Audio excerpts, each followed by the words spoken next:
Damos a inicio a la grabación, siendo martes 12 de agosto del 2025 y siendo las 7:05 p.m. Damos inicio a la socialización de la evidencia desarrollar software a partir de la integración de sus módulos y componentes. Como siempre, tenemos una agenda en la cual vamos a trabajar en la sesión de hoy, en la cual tenemos, como siempre, saludos, cronograma de entrega de evidencia. El tercero, las pautas para la entrega de evidencia, desarrollar software a partir de la integración de sus módulos y componentes. Cuarto, una temática. Quinto, dudas, inquietudes. Y aquí hay un sexto punto que básicamente es un ejemplo práctico del documento a entregar. Sigamos. Entonces, el cronograma básicamente nos indica que la evidencia que hay que entregar es el desarrollo de software a partir de la integración de sus módulos de componentes. La fecha de entrega de evidencia, la evidencia estará habilitada desde el lunes 11 de agosto del 2025 hasta el domingo 31 de agosto a las 12 de la noche prácticamente. Seguimos.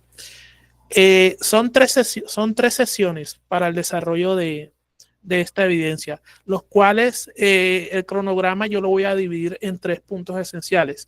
En esta primera parte vamos a enfocarnos o me voy a enfocar para que ustedes desarrollen una evidencia completa en lo que es la parte de documentación que me tienen que entregar, porque no solamente el código es lo que me tienen que entregar, sino también la documentación como tal que va dentro de la evidencia de su proyecto, de su software que estén ustedes que estén desarrollando. Entonces, el cronograma de sesión en línea nos dice lo siguiente: son 3 sesiones de las cuales se trabajará de la siguiente manera. Para la primera sesión, el cual comenzará el 12 de agosto del 2025, de 7 a 8 p.m., se trabajará lo siguiente: cronograma de entrega de evidencia, lo que son las pautas para la entrega de evidencia, la temática, que es básicamente los requerimientos del sistema, los casos de uso o historias de usuario, conocer el diagrama de clases, conocer el diagrama de paquetes, conocer el diagrama de componentes, conocer los mecanismos de seguridad que requiere la aplicación que ustedes estén desarrollando. Es muy importante en este punto, porque no solamente es el desarrollo de una aplicación, ya sea en Android, ya sea una aplicación web, por ejemplo, una aplicación de escritorio. Todo desarrollo de software o todo producto final a nivel de software, ya sea en cualquier plataforma, llámese escritorio, web o móvil, siempre sí o sí deben tener mecanismos que permitan asegurar lo que es la confidencialidad, la disponibilidad y la integridad de la información en cuanto a los usuarios que van a usar nuestra aplicación o la aplicación que ustedes hayan desarrollado y puesta ya en marcha. Entonces, tenemos conocer la metodología de desarrollo del software. También es una parte vital, porque no solamente es que ustedes realicen una aplicación, sino que ya todo esto va dentro de la parte de la documentación, en la cual tienen que elegir una metodología de desarrollo de software, la que mejor se adapte a su proyecto. Conocer el mapa de navegación de la aplicación. Básicamente es un mapa de navegación en la cual me indique cómo voy a interactuar con mi aplicación web o con mi sistema. Y el ejemplo del documento a entregar. Quiero hacerles la observación que en donde digo ejemplo del documento a entregar, esto es solo la primera parte que incluye el documento. ¿Por qué? Porque cuando entremos, ya les voy a decir, cuando entremos, por ejemplo, a la segunda sesión, que ya sí vamos a hacer una parte práctica del ejemplo que veníamos trabajando en la evidencia pasada de Standalone, que lo vamos a hacer desde cero, pero esta vez bien organizado, con su login, con su dashboard, con todo bien organizado. Entonces, ahí en ese mismo documento me va a incluir lo que son los screenshots o los pantallazos del referente al código. Por ejemplo, acá tenemos el cronograma ya de la segunda sesión. en la cual para la segunda sesión comenzará el 19 de agosto del 2025. De 7 a 8 se trabajará de manera práctica lo siguiente: conocer el funcionamiento del ID de desarrollo, codificar cada módulo en el lenguaje seleccionado, lo importante también el manejo de repositorios de control de versiones, GIF, que ya vimos un pequeño ejemplo que se trabajó en la guía pasada, en la evidencia pasada de la guía 7, determinar las librerías necesarias en cada capa de aplicación, determinar los frameworks en cada capa de la aplicación, y se recomienda dividir el código fuente de cada componente que corresponde a un módulo en paquetes con nombre de fácil entendimiento.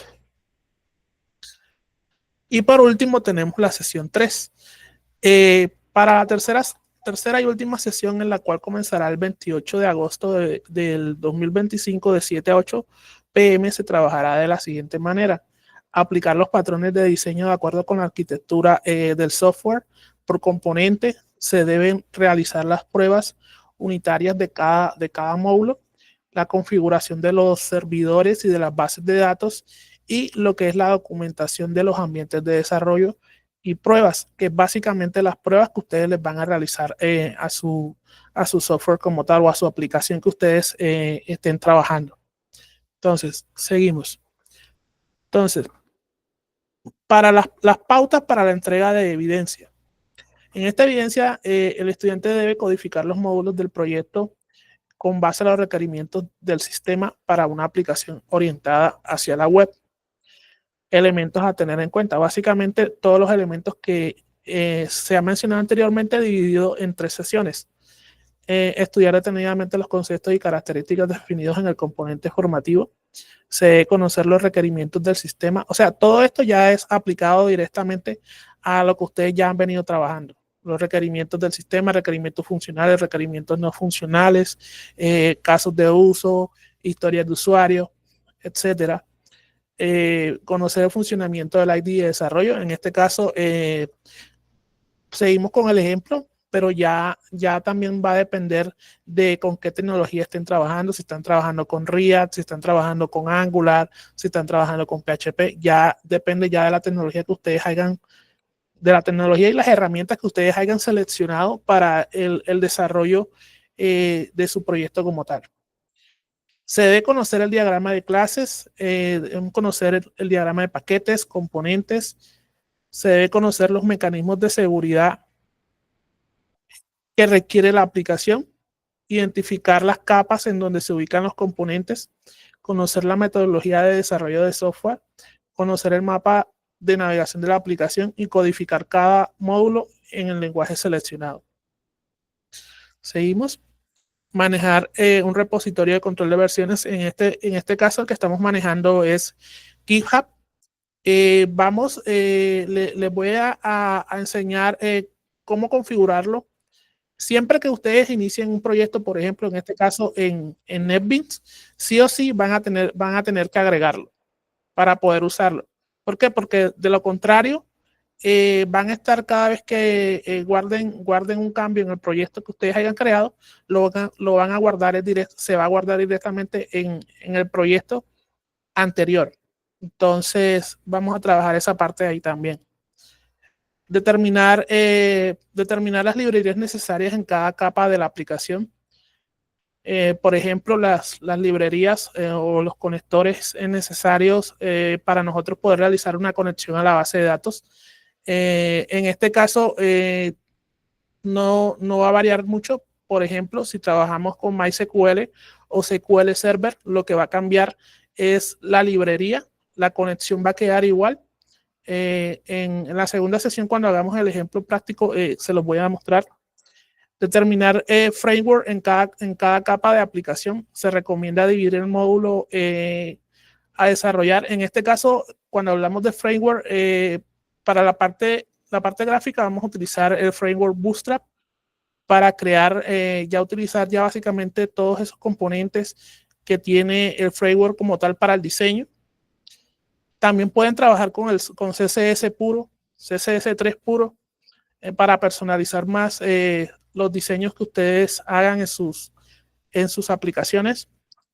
Se recomienda dividir el módulo a desarrollar en componentes que pueden ser reutilizados, aplicar la codificación siguiendo las buenas prácticas de escritura, los que ya le había mencionado ya previamente, lo que es el uso de los comentarios, cuando nosotros creamos funciones, procedimientos, creamos distintos tipos de código dentro de nuestro aplicativo.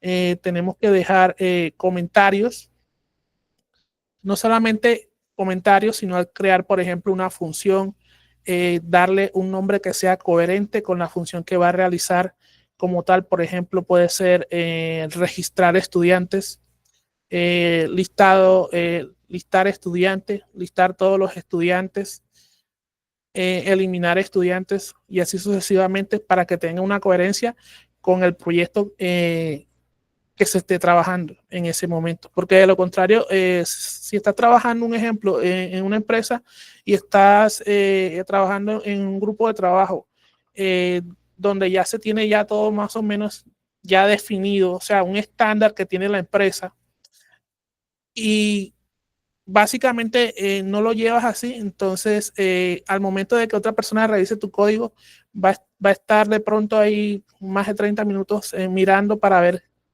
qué parte del código que tú creaste hace una determinada acción dentro de la aplicación o del módulo de la aplicación que se te había asignado.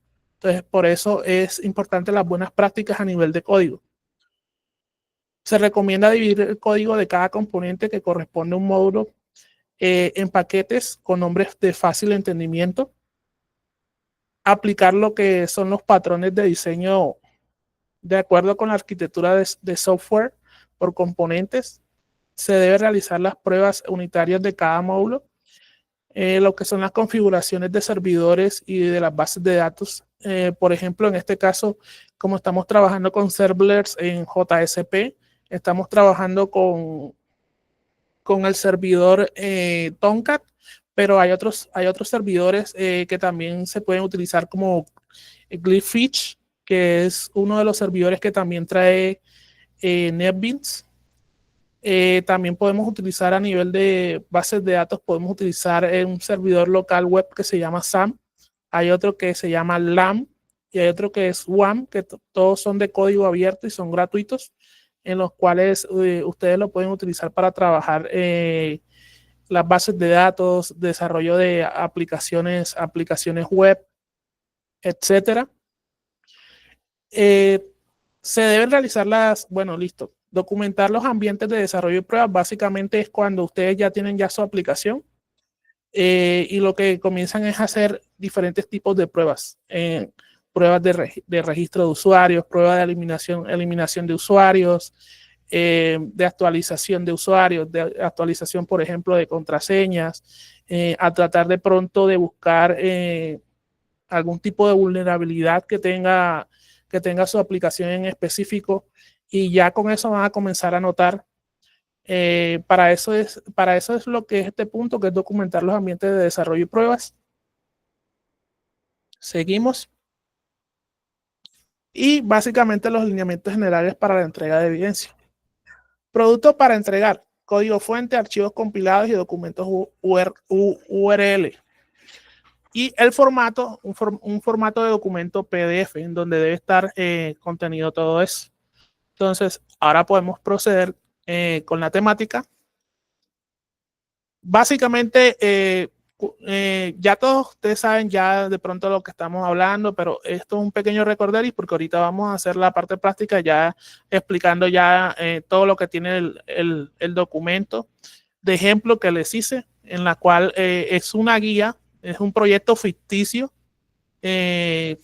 para que ustedes tengan una guía en la cual puedan recurrir y puedan mirar qué es lo que está solicitando y qué es lo que tiene la evidencia, el documento que se les está pidiendo para entregar.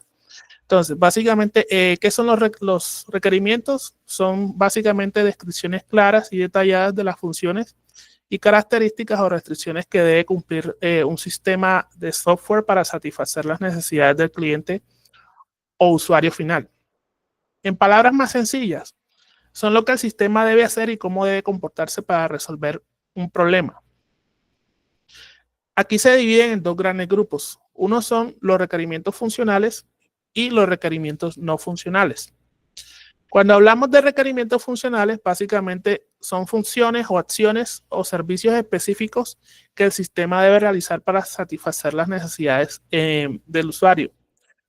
Se enfoca en qué hace el sistema. Por ejemplo, el sistema debe permitir a los estudiantes registrarse con un nombre, un correo y una contraseña. El sistema debe permitir que los estudiantes soliciten, por ejemplo, una monitoría de una materia o un determinado tema en específico. Tercero, el sistema debe permitir generar reportes filtrados por fechas o por asignaturas o por ejemplo, monitoría. Seguimos. Ahora hablamos de los requerimientos no funcionales. Básicamente son las características o restricciones que el sistema debe cumplir, pero que no se relacionan directamente con funciones específicas. Se enfocan como debe ser o comportarse el sistema. Por ejemplo, el sistema debe cargar cualquier página en menos de 3 segundos. El sistema debe ser accesible desde dispositivos móviles y computadoras. El sistema debe manejar mínimo 500 usuarios concurrentes sin fallos. Y esto es quedarse corto en este sentido porque si hablamos ya cuando desplegamos y ponemos un ejemplo, un tope de unos 800 usuarios y de pronto en el seguimiento, en las métricas que nosotros le realizamos a nuestra aplicación, vemos que en un día se pueden conectar, un ejemplo, en unas 900, 1000, 1200, ya básicamente ya se nos cae nuestro sistema porque no está optimizado para un gran volumen de usuarios, sino para un mínimo en el cual nosotros hemos definido. Entonces, a tener este punto siempre en cuenta cuando estemos desplegando, ya tengamos desplegada la aplicación en producción para uso de los usuarios. Y último, el sistema debe utilizar una autenticación segura con contraseñas y cifradas. En este punto ya básicamente manejamos lo que son los diferentes tipos de algoritmos que nos permiten realizar cifrados. Por ejemplo, tenemos el MD5, tenemos el hash, tenemos el iCry, si lo pronuncio bien, que básicamente son algoritmos que nos ayudan a cifrar la información. En este caso, va dirigido a lo que es la autenticación, que es básicamente cuando nosotros creamos un usuario, nos pide que le demos una contraseña y esa contraseña nosotros la ciframos. Y eso es básicamente lo que nos garantiza que nuestro sistema esté seguro. Una pequeña observación acá. Cuando trabajamos en temas también de seguridad y todo esto, siempre se dice, o se ha dicho siempre, que no hay nada 100% seguro. O sea, lo que nosotros podemos hacer siempre es minimizar un riesgo. Un riesgo básicamente es tratar de que una amenaza no se materialice con ciertos mecanismos que nosotros podemos implementar, que ya lo vamos a ver ahorita en el ejemplo ejemplo práctico en el documento que yo les preparé. Entonces, seguimos. Por ejemplo, aquí tenemos un ejemplo cualquiera de un proyecto Sistema de Gestión de Monitoría Académica enfocado hacia la web, hecho con JSP y MySQL, básicamente para manejar casos de uso, historia de usuario, significa documentar de forma clara.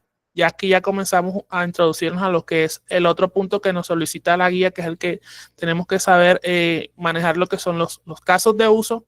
En este caso nos pide que en el documento debe ir los casos de uso del proyecto que ustedes estén desarrollando.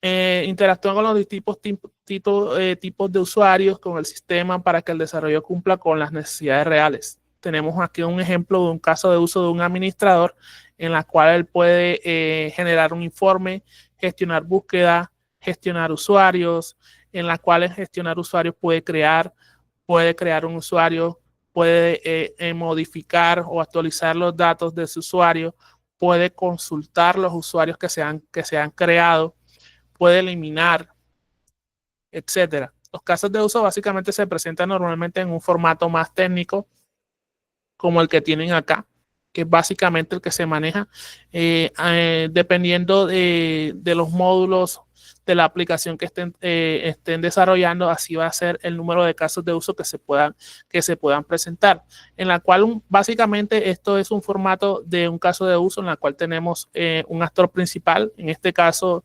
el caso de uso es registrar solicitud de monitoría. El actor principal es el estudiante. Los actores secundarios es coordinación académica o coordinador académico.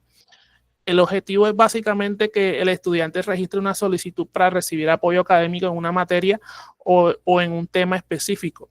¿Cuáles son las precondiciones? El estudiante debe estar autenticado en el sistema, la materia debe estar registrada en la base de datos, el flujo principal o cómo básicamente es el comportamiento que se debe tener. El estudiante deberá iniciar una sesión, accede a la opción solicitar monitoría, selecciona la materia y especifica el horario preferido o el horario disponible, envía la solicitud y el sistema registra la solicitud y notifica al coordinador académico.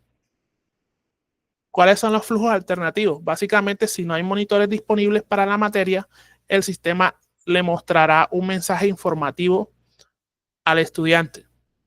Y la postcondición es que la solicitud va a quedar registrada con estado dependiente hasta que se dé respuesta a la solicitud realizada por el estudiante. Ya tenemos aquí está el desglose. Si se preguntan del formato del caso de uso, tenemos básicamente lo que es el título del caso de uso, que es el registro de solicitud de monitoría. Definimos la funcionalidad o proceso específico que el sistema ofrece. En palabras sencillas, básicamente es una acción clara que describe el objetivo principal de la interacción entre el usuario y el sistema. ¿Cuál es el actor principal o cuál sería nuestro actor principal? Básicamente, aquí sería el estudiante. Si estuviéramos trabajando otro caso de uso, por ejemplo, el de registrar usuarios, nuestro actor principal sería el administrador. ¿Por qué? Porque el administrador es el que tiene el rol y los permisos para realizar dicha acción. Entonces, aquí el actor principal, en este caso, es el estudiante. El estudiante básicamente es el usuario que inicia el caso de uso y se beneficia directamente del resultado. En este caso, el estudiante solicita apoyo académico. ¿Cuáles son los actores secundarios? Básicamente, el coordinador académico o coordinación académica, que es básicamente los que les brindan apoyo a los estudiantes. Seguimos. Tenemos ahora, antes de introducirnos a lo que son porque va de la mano, va lo que son los casos de uso y las historias de usuario, vemos algo de metodologías ágiles que igual también nos los pide en lo que es la parte de, ya les muestro, en lo que es la parte acá de, conoce la metodología de desarrollo de software que está en la guía, que hace parte de esta primera sesión, de esta primera socialización. Entonces, básicamente metodologías ágiles, Scrum es la que maneja las historias de usuario. ¿Por qué Scrum? Porque básicamente es un marco de trabajo ágil para el desarrollo de proyectos, especialmente de software, pero también los pueden usar en otras áreas, en diseño industrial, etcétera. Se basa en trabajo en equipo, en interacciones cortas y en una entrega continua del valor al cliente. El objetivo principal es básicamente el uso de esta metodología de desarrollo aplicado en el proyecto. Es entregar de forma rápida y adaptable a los cambios. Seguimos. Ya aquí ya hicimos, ya aclaramos lo que es la metodología ágil Scrum. Y ahora nos hacemos una introducción a lo que son las historias de usuario. Básicamente, una historia de usuario es la que más usada entre las metodologías ágiles como Scrum y tiene básicamente un enfoque centrado en la necesidad del usuario. Entonces, aquí tenemos un pequeño formato porque si ustedes miran en la web van a encontrar diferentes tipos de formatos de Scrum en historias de usuarios que básicamente dan la misma necesidad. Tenemos lo que es la historia, el número de la historia, en este caso el usuario básicamente es el estudiante y tenemos la acción que realiza en dicha historia.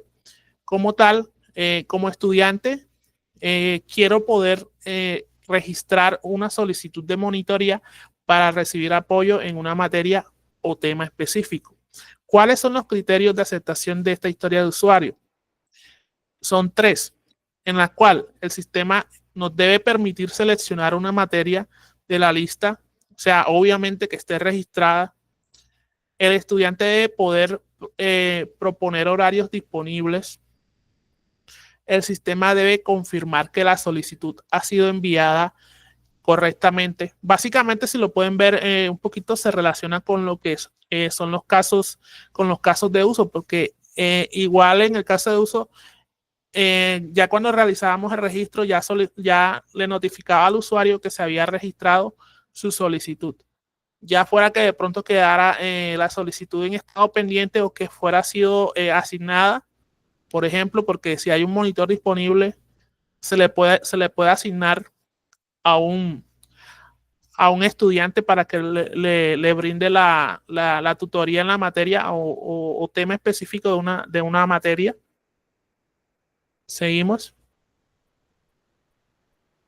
El funcionamiento del IDE de desarrollo. Aquí solo vamos a hablar básicamente un poquito del IDE, pero ya cuando entremos en la sesión práctica del martes, ya vamos a entrar a hablar un poco más extenso sobre el porqué del uso de este IDE.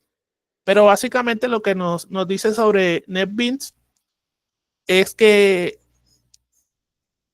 es un entorno básicamente de desarrollo integrado de código open source, de código abierto, que nos permite básicamente crear, editar, depurar y ejecutar aplicaciones principalmente hechas en Java, aunque también admite otros lenguajes como lo que son PHP, HTML, JavaScript, C y C++ mediante extensiones o complementos. Seguimos. Ya aquí viene otro punto importante que se debe tener en cuenta en la documentación a entregar, que es lo que son los diagramas de clases. Y aquí básicamente un diagrama de clase es un tipo de diagrama UML que nos permite graficar la estructura estática de nuestro sistema, representando las clases, sus atributos, métodos y las relaciones entre ellas. Por ejemplo, las clases representadas entidades objetos por un sistema. Un ejemplo sería un estudiante, un curso, una materia, un administrador, un docente. Sus atributos son básicamente propiedades o características de la clase. Por ejemplo, un estudiante tiene un nombre, una edad, un estado civil, una fecha de nacimiento, un género. Y los métodos son básicamente acciones o comportamientos que la clase puede realizar. Por ejemplo, aquí sería registrar un estudiante, calcular una nota, listar todos los estudiantes. Y aquí les pongo un ejemplo de una pequeña clase. En este caso, referente a iniciar sesión. Seguimos.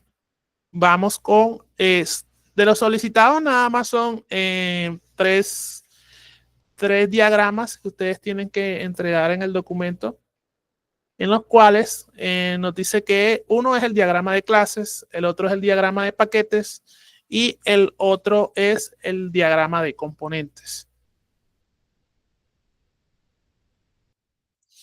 Básicamente, el diagrama de paquetes también se define como un tipo de diagrama UML en el cual este nos sirve para organizar, agrupar los diferentes elementos del sistema como lo son las clases, las interfaces u otros diagramas en paquetes o módulos. Básicamente, ¿qué es un paquete?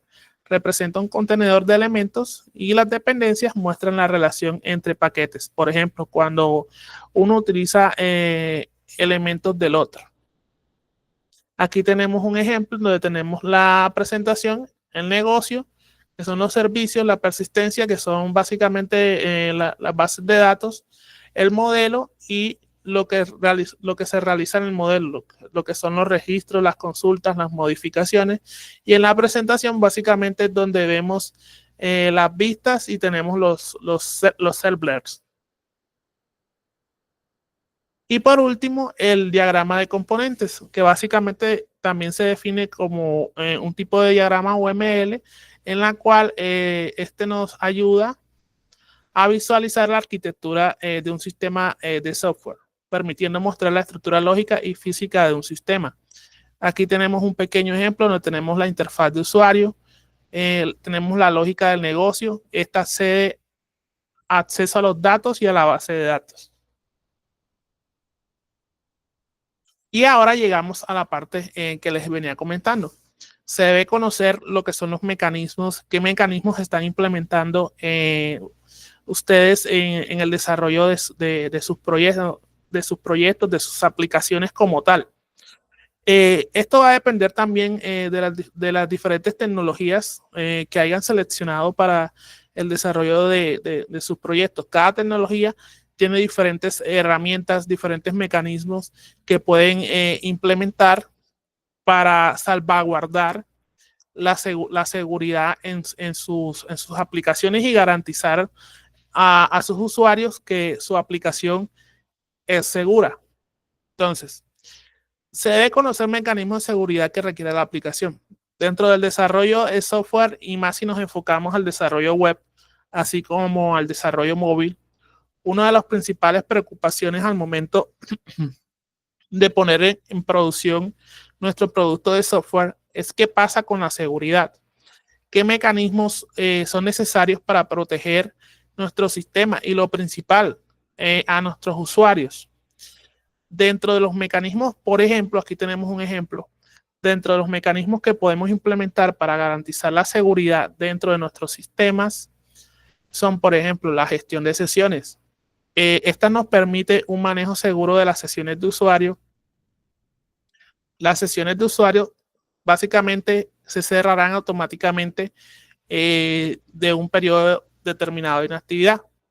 El mejor ejemplo que puedo ponerles, no sé si ustedes se han dado cuenta, pero cuando ustedes usan Sayuna, si ustedes ya en determinado tiempo no están usando la plataforma les va a mandar un pequeño mensaje en la cual les va a decir que se va a cerrar por inactividad o si desean extender el periodo en el que ustedes están dentro de la plataforma. Si no confirman, automáticamente se les los va a sacar y los va a regresar a la página inicial de Sayuna, en la cual otra vez van a tener que ingresar sus credenciales para poder entrar. Entonces, aquí tenemos un ejemplo práctico. Seguimos. Ya aquí vamos, ya estamos terminando. Ahora vamos a ir a la parte práctica, que es donde les voy a mostrar el ejemplo del documento que deben entregar. Tenemos lo que es el mapa de navegación, el cual es de vital importancia porque nos permite una representación visual de la estructura y flujo de la aplicación. Es esencialmente un plano que me muestra cómo las diferentes pantallas o páginas están interconectadas y cómo el usuario puede moverse entre ellas. Aquí tenemos un ejemplo, tenemos el inicio en la cual podemos iniciar sesión, podemos registrar un usuario o sencillamente podemos, si se nos ha olvidado la contraseña o la clave de acceso, podemos recuperar la contraseña. Me disculpan. Seguimos. Y ya tenemos lo que es el ejemplo práctico.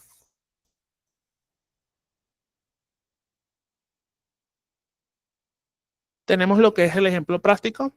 Como les dije, hasta ahora son 22 páginas, más o menos, 22 hojas, por así decirlo, en la cual, como siempre, tenemos una pequeña presentación, documento de presentación que es el principal. Aquí yo he puesto una pequeña introducción hablando sobre mi proyecto.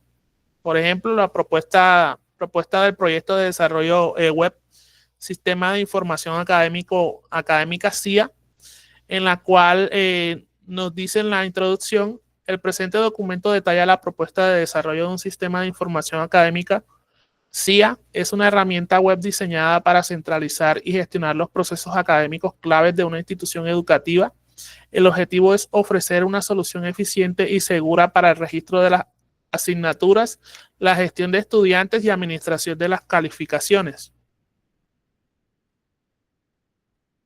Tenemos lo que es un pequeño problema, o sea, el por qué yo estoy ovalando de que se necesita el desarrollo de una aplicación para resolver determinado problema, pero esto está, o sea, estos dos puntos, la introducción la pueden poner, el problema si ustedes quieren, pero no es obligatorio.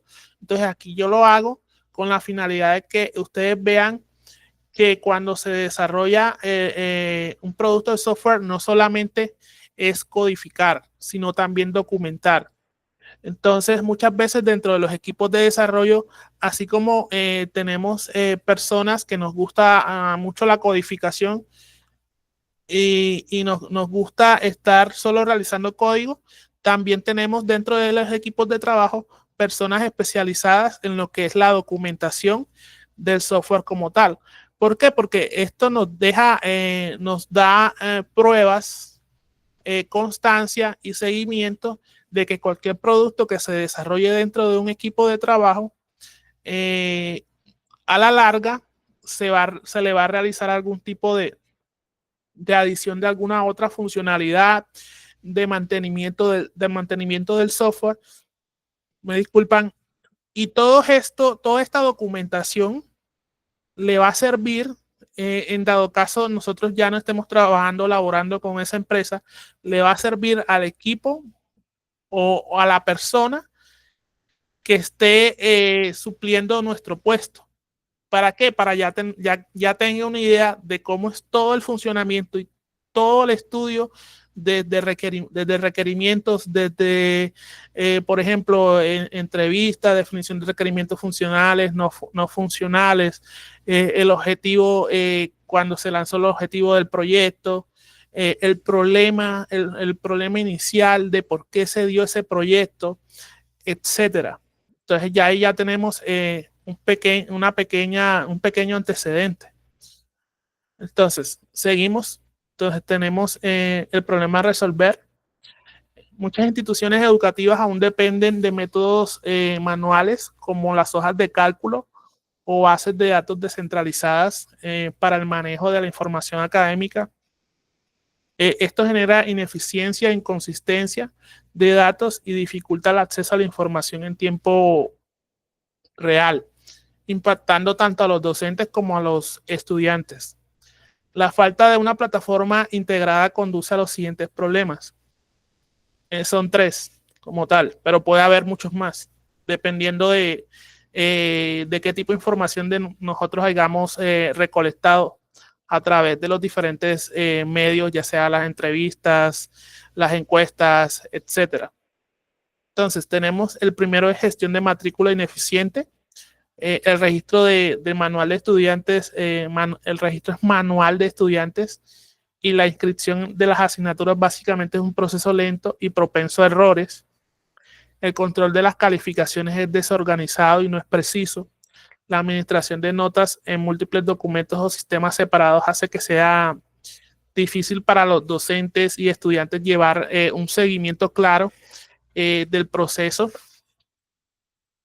La falta de trazabilidad. No existe una forma sencilla de generar reportes consolidados sobre el rendimiento académico o el historial de los estudiantes. El objetivo del proyecto. Siempre, bueno, en los proyectos de tipo investigativo, cuando se hace desarrollo, siempre les van a pedir dos tipos de objetivos. En este caso, pueden dejar, si lo quieren agregar, un objetivo que es el objetivo general del proyecto. En este caso, básicamente el objetivo principal es diseñar e implementar un sistema de información académico denominado CIA, que automatice y centralice los procesos de registro de estudiantes, inscripciones de asignatura y gestione notas. El sistema busca ser una herramienta confiable y de fácil acceso para toda la comunidad académica. Y aquí entramos a definir lo que son los requerimientos funcionales. Les hago la aclaración. Esta plantilla que yo les hice es como yo trabajo de manera independiente. ¿Por qué? Porque puede ser que de pronto ustedes entren a trabajar en una empresa en X o Y cada empresa o cada grupo de desarrollo en esa empresa va a tener, a pesar de que está estandarizado, tenemos un estándar en normas de desarrollo para realizar procesos, seguimientos, documentar todo lo que nosotros hagamos. Cada empresa va a seguir ese estándar, pero lo va a seguir con base a un formato que ellos hayan ya elaborado, que es básicamente para adaptarlo a sus propios procesos dentro de la empresa. Entonces, ese es un punto a tener en consideración, porque igual si trabajan como independientes, a pesar de que laboren para una empresa siendo independientes o freelance, como se les conoce, ustedes van a atender a de pronto a crear sus propios formatos que supla todo, tratando de suplir todas esas necesidades que se pueden encontrar dentro de una empresa o de una persona, dueño de una empresa o un determinado cliente al que ustedes de pronto les vayan a desarrollar e implementar una solución de carácter tecnológico en cualquier plataforma, llámese aplicación aplicación web, móvil, de escritorio. Entonces, como tal, en este punto, esa es mi sugerencia. En este caso, este es un formato que yo trabajo y es el que yo trabajo en freelance. Entonces, para que de pronto si no falta algo o hay que quitarle algo, entonces para que lo tengan en cuenta. ¿Por qué? Porque a veces cuando uno le entrega todos estos requerimientos al cliente, ya ellos de pronto ya tienen un formato propio y de pronto le dicen a uno, no, pero es que me falta X requerimiento. O aquí tú no tienes de pronto este ítem que yo sí lo tengo y yo lo necesito. Entonces se trata de abarcar lo mayormente posible, pero sin que de pronto la documentación o el formato que se haya creado sea muy largo o muy extenso. Ya también se extiende dependiendo del tipo de proyecto. Yo sé que esta primera parte es un poco enfocada a la parte de la documentación que ya ustedes tienen que alistar dentro de esta evidencia. Entonces, ya para la 19 ya sí arrancamos ya con la parte práctica y vamos a trabajar, vamos a comenzar haciendo lo que es los módulos de autenticación y vamos a trabajar también con lo que ya habíamos trabajado en la guía 7, en la evidencia de standalone. Vamos a usar ese código que ya está, ya lo tenemos en esta nueva versión. Vamos a crear también un dashboard. Les voy a mostrar diferentes páginas en las que ustedes pueden descargar las plantillas para los dashboards, cómo adaptarlas a sus sitios dependiendo. Otra aclaración, es muy diferente. En este caso estamos trabajando con JSP.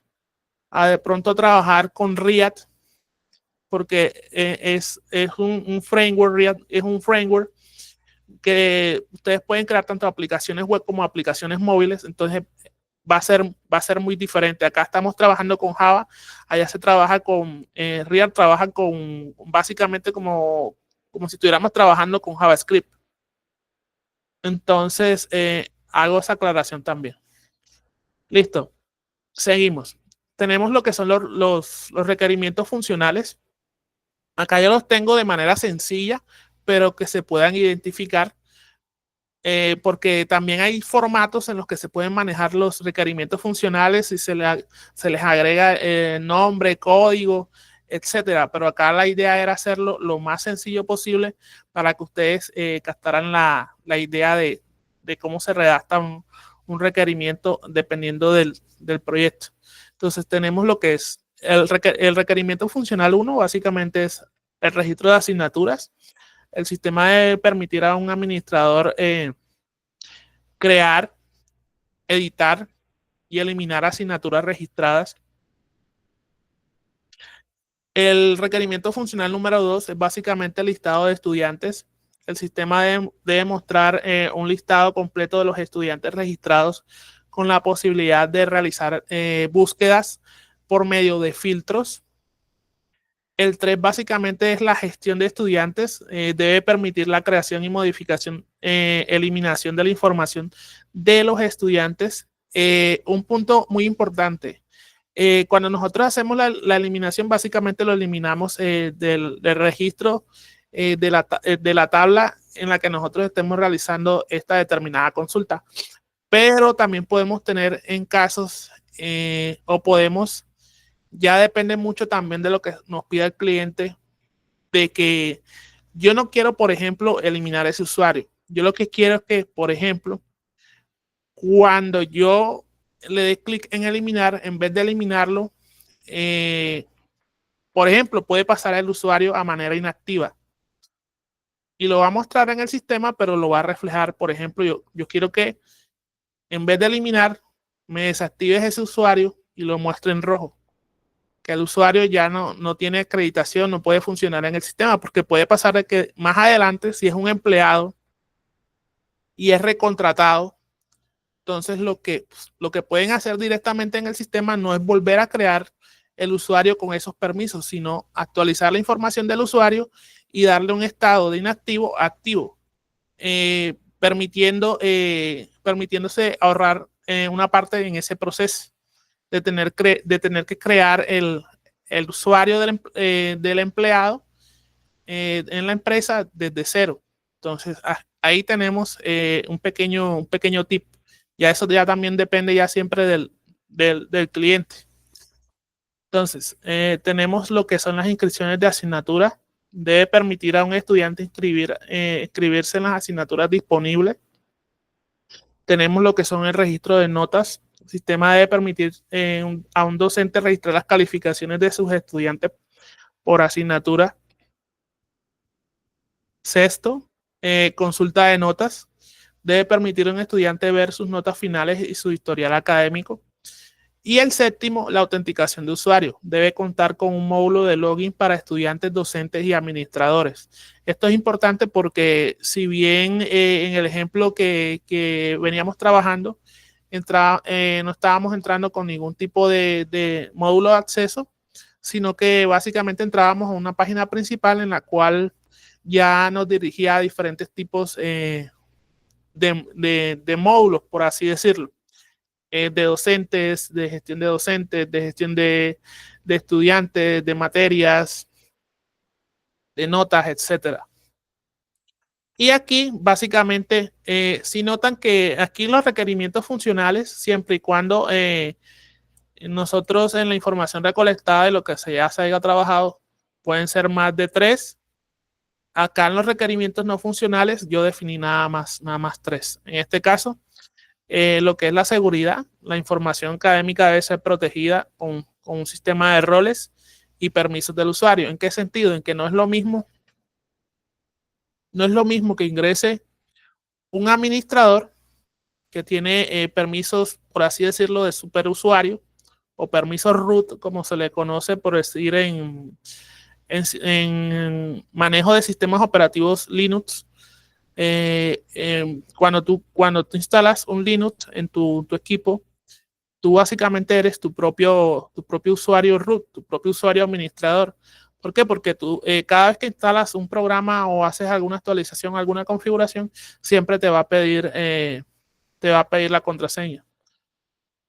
Que de pronto, si fueras un usuario estudiante, que un usuario estudiante solo va a poder acceder realizar su matrícula, consultar sus materias y consultar sus calificaciones. Y actualizar la información de su perfil o cambiar la contraseña de acceso de la aplicación, por ejemplo.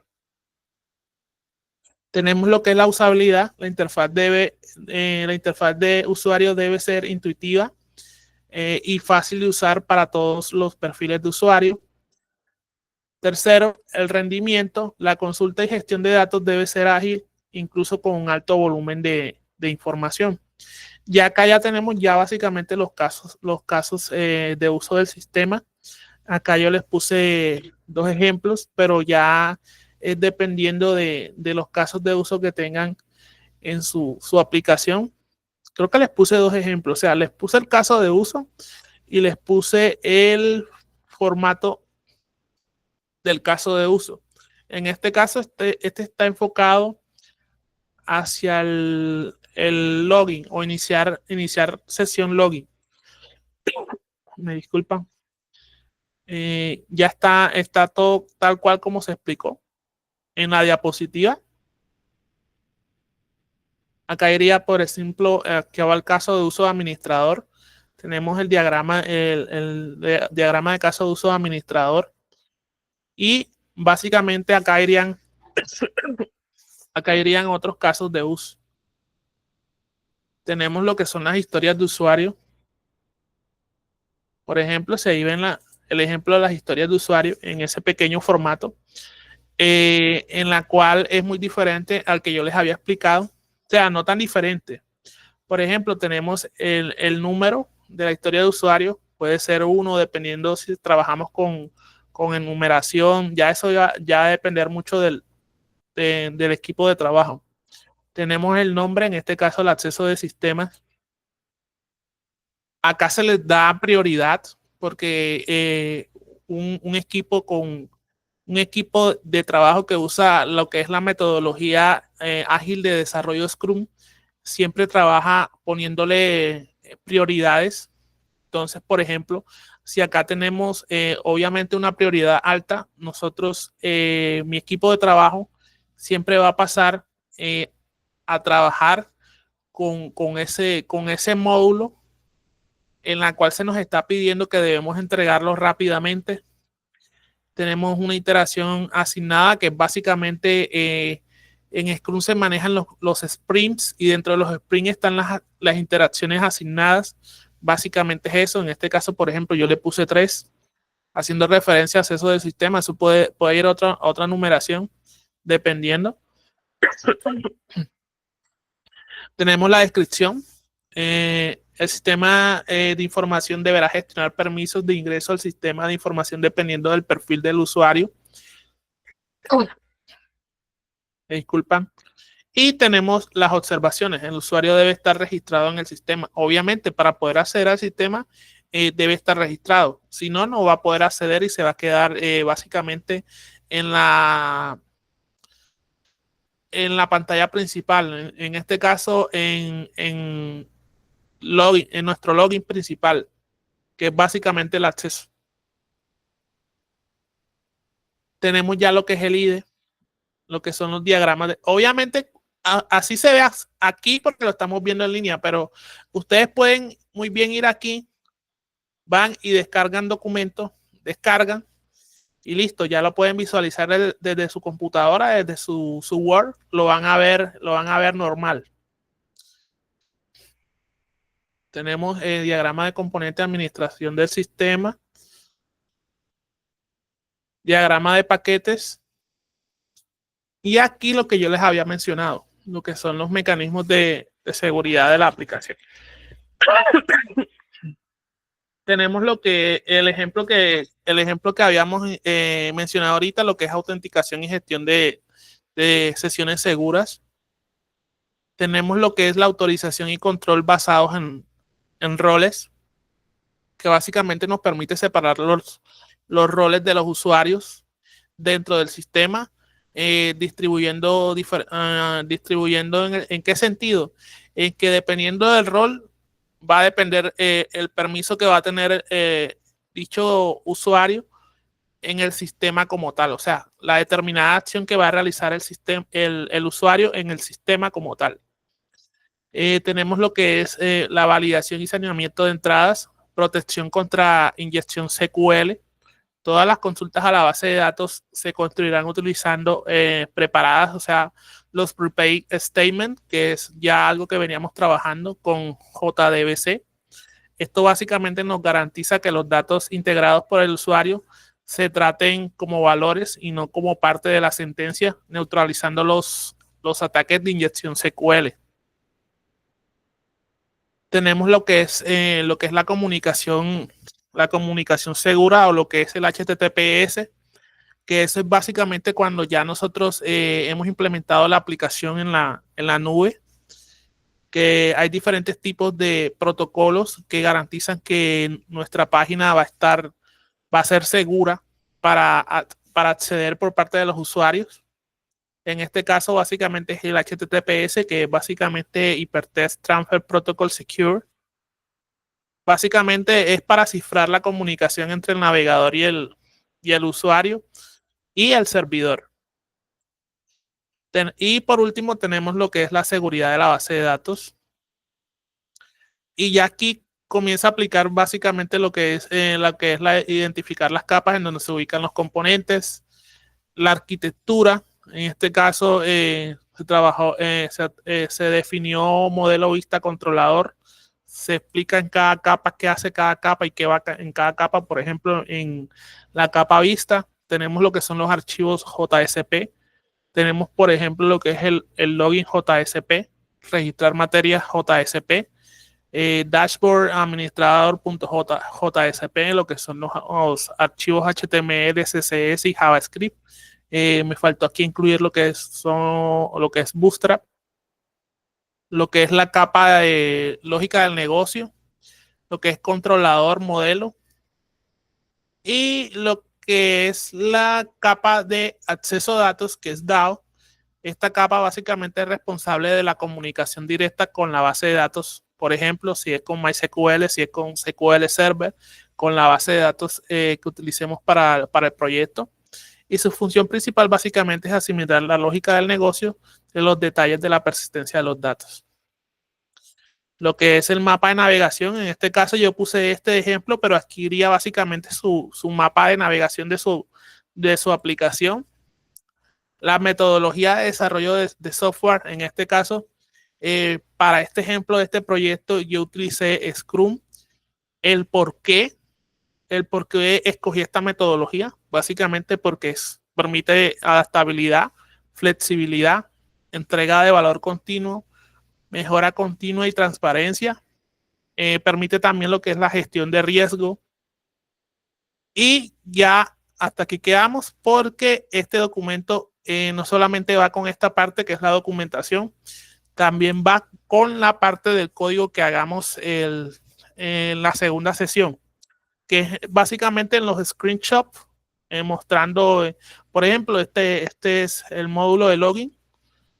Aquí está el código del login basado en rol, por ejemplo,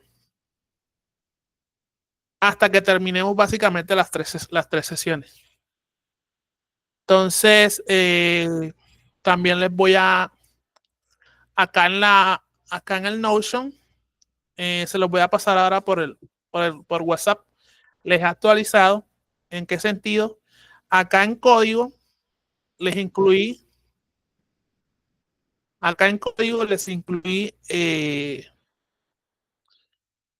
este que básicamente que vamos a estar trabajando, que es sistema de información académica. Y acá el martes que pasemos ya a trabajar en esta parte, les voy a incluir lo que es el GitHub y lo que es todo el código que se vaya trabajando. Quiero recordarles que no solamente es, por ejemplo, yo les puedo poner aquí el GitHub. ¿Y qué pasa? Que muchas veces cuando estén trabajando en un grupo, en un equipo de trabajo, de pronto les van a dar el GitHub del proyecto para que ustedes lo descarguen y puedan comenzar a trabajar en la parte asignada. Esto es solo un ejemplo. Entonces, ¿qué pasa? Que dependiendo del lenguaje, ustedes van a tener que realizar la navegación y ver cómo está compuesto eh, la información que ustedes necesiten en específico. Por ejemplo, este es el proyecto. Este se creó cuando trabajamos en la evidencia de la guía 7, lo que es Standalone, que se creó este GitHub. Entonces, aquí lo navegamos, nos vamos acá, por ejemplo, me interesa ver lo que es las conexiones. Aquí tengo la conexión, lo que es el código de conexión de la base de datos, lo que es la clase de estudiantes, lo que hace estudiantes DAO, por ejemplo, y lo que es el Selbler de estudiantes. Eso por un lado del código. Y por el otro lado, me interesa ver lo que es la parte web. Nos vamos acá donde dice Web App y aquí vamos a poder encontrar, por ejemplo, el index principal del proyecto en la cual nosotros vamos a poder ver toda la información de cómo está construido a nivel de HTML y CSS, por ejemplo. Disculpan. Modificar estudiantes.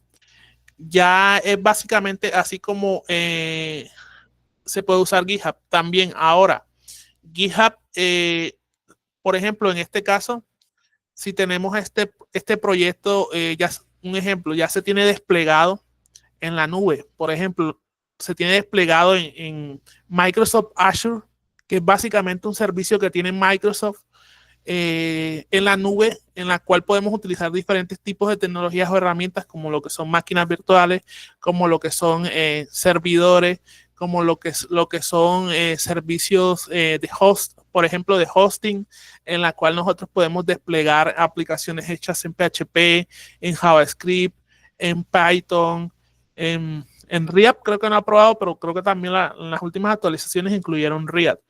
¿Cómo se despliega eso? Todo se despliega a través del GitHub. Conectamos nuestro GitHub por ejemplo, en Microsoft Azure, creamos nuestra aplicación. Nos va a pedir cómo vamos a realizar todo el proceso de configuración para ver directamente nuestra app o aplicación ya funcionando. Entonces, directamente lo vamos a buscar en nuestro GitHub. Por ejemplo, si aquí tuviéramos este CRUD desplegado en Azure, yo lo que sencillamente puedo hacer es que yo muy bien puedo trabajar desde aquí. Por ejemplo, le doy aquí edito. Aquí ya estoy editando y yo puedo guardar. ¿Qué va a pasar? Que en Actions, como aquí no está conectado, no me va a aparecer en la opción.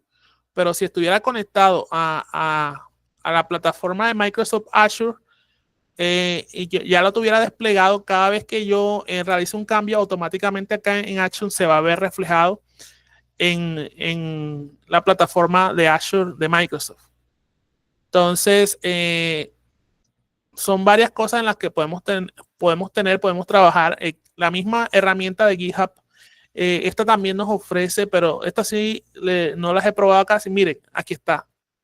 Cómo desplegar el deploy, que es desplegar en nuestra aplicación de Java en Azure. Y no solamente aquí, acá él nos da varios tutoriales dependiendo de la aplicación que se ha desarrollado, de cómo desplegar estos repositorios para ya ponerlos ya directamente en producción. Entonces, uno de los tips básicamente es cómo cuando nosotros tenemos un código, cómo entrar, cómo mirar el código que nos interesa, descargar, por ejemplo. Yo puedo descargar el código y ya básicamente crear en NetBeans, crear un proyecto y abrir básicamente ese proyecto con este zip. Lo descomprimimos y básicamente abrimos el proyecto que se ha descargado de GitHub.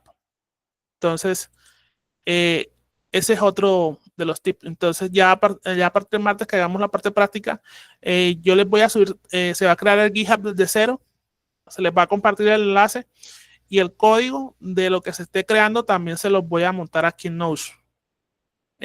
Entonces, para que cuando vayan a realizar práctica o vayan de pronto a practicar o hacer algo determinado, lo que hagamos acá en la sesión, en la clase, entonces acá ya tienen su código o se pueden ir directamente porque todo lo voy a ir también actualizando en el GitHub que se va a crear para esa sesión, para esas 2 sesiones en específico, lo pueden mirar también ahí. O sea, si no comparto el código acá con ustedes, lo pueden mirar directamente en el GitHub.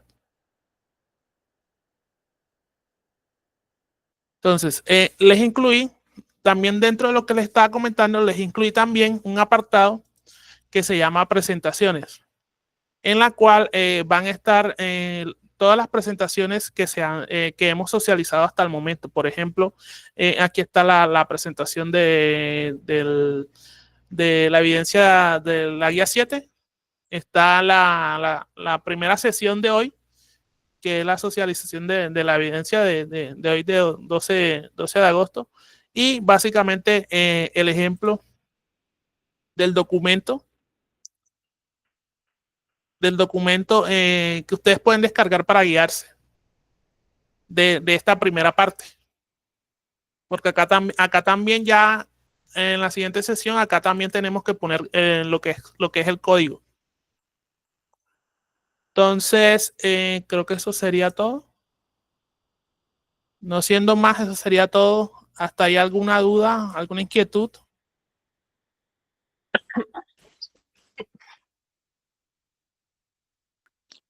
Por lo que yo entiendo, buenas noches, instructor, ¿qué tal? Por lo que yo entiendo, vamos a reunir como todo lo que hemos venido haciendo estos meses en un solo entregable, Sí, ¿sí? sí, Ok. O sea, ¿va a ser sobre nuestro proyecto sí, formativo? sí, sobre su proyecto. O sea, yo les pongo este ejemplo, un ejemplo que yo hice hipotético, pero ya acá es básicamente sobre el proyecto que ustedes ya han venido trabajando. Vale, muchas gracias. Sí, entonces sí entendí. ¿Ok? ¿Alguna otra duda o inquietud?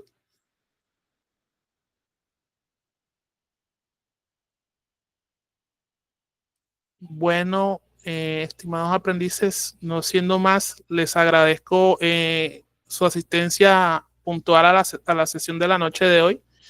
Muchas gracias y a los aprendices que no pudieron asistir, acaba de quedar la grabación de la sesión para que puedan entrar y revisarla y comenzar a trabajar lo que es la evidencia de entregar.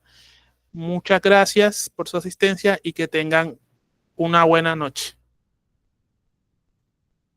Buenas noches, profe, gracias. Buenas noches, profe.